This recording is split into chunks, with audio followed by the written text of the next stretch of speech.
County. Ann Murphy here with a Union County Conversation. Don't you just love the fall? The change of seasons. We've got that fabulous Friday night football starting. We've got those mountain apples. We've got pumpkin spice, just about anything. We also have a change in color. Our fall leaves are starting to change. Our flowers for the summer are starting to fade. And we're seeing new pops of color everywhere we go. Every intersection, we see campaign signs. Voting in Union County has been occurring since 1788. While Union County may only be 175 years old, people living in this vicinity were able to cast their ballots for our first ever president, George Washington. This year, we have a congressional race in which we have no incumbent. So I'm going to go inside the Board of Elections right behind you and learn more about how we can register to vote, where we can vote, early voting, absentee voting, and being part of the process. Thank you. Hey, Union County, as I mentioned earlier, we are talking about voting today, and I have with me Donna from the Board of Elections. Donna, what's your name and title? Yes, my name is Donna Meadows, and my title is Voter Registration Database Coordinator. That sounds really important because the database is where all of our voters reside, right? That's correct, yes. And I think you have a big day coming. Is there a big day next month, perhaps? Yes, November 6, 2018 is our general election. Excellent.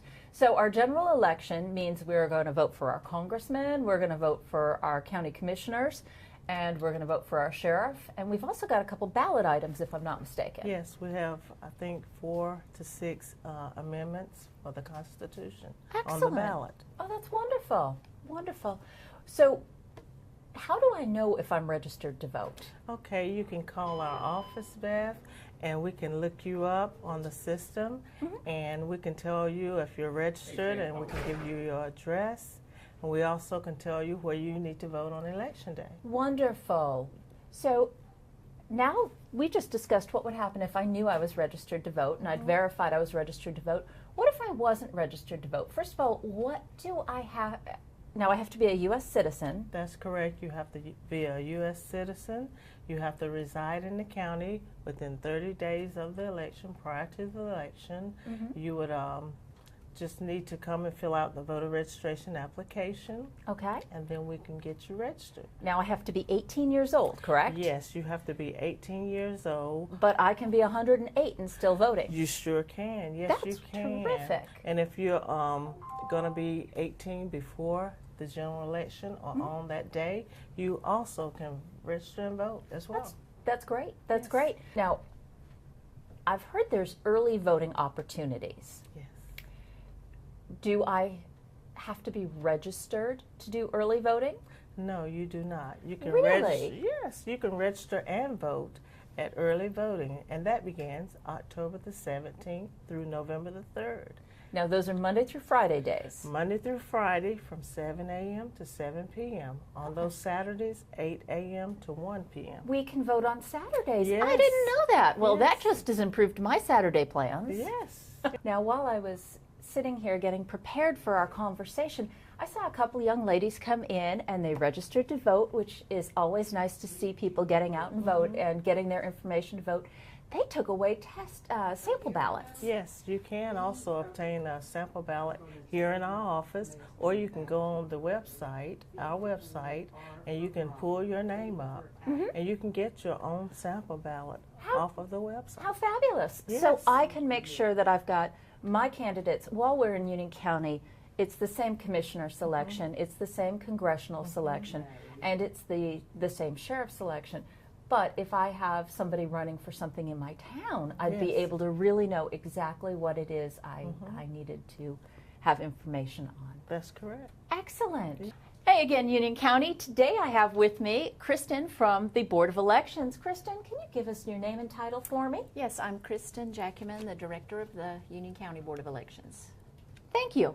I'm very excited to talk with you today. As I was speaking with Donna, I learned that we will be going to the polls on November 6th, Correct. the first Tuesday following the first Monday in November, correct? That's correct. Woohoo! I'm sure my civics teacher is very excited. So the difference between absentee voting and early voting. Early voting, I can show up without being registered and still cast a ballot, even after the 17th? Registration deadline's October 12th. If you miss that deadline, the North Carolina law does allow same-day registration at early voting sites. And we have 7 early voting sites this election. We have this schedule that lists the locations and the days and hours on our website, or you can pick up a copy of it at our office. And the difference between same-day registration, same-day registration's allowed at early voting, not on election day. So if you miss the deadline, you can go to one of the early voting sites, register and vote the same day. Do I need identification when I cast my ballot?